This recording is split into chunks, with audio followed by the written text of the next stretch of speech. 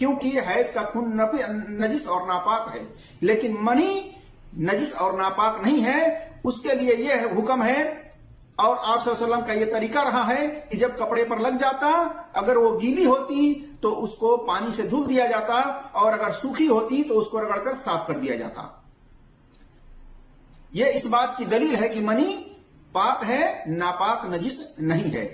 اسی طرح سے مزی اور ودی یہ دونوں جو ہے نجس ہے. اس کے بارے میں یہی حکم ہے کہ اگر عورت مرد کے شرمگاہ سے اگر منی کے علاوہ مزی ودی اگر خارج ہو تو اس پر صرف اس جگہ کو دھلنا ہے، اس جگہ کو دھلنا ہے. کپڑے پر لگ جائے تو اس کو دھلنا ہے، لیکن غسل اس پر واجب فرض نہیں ہے.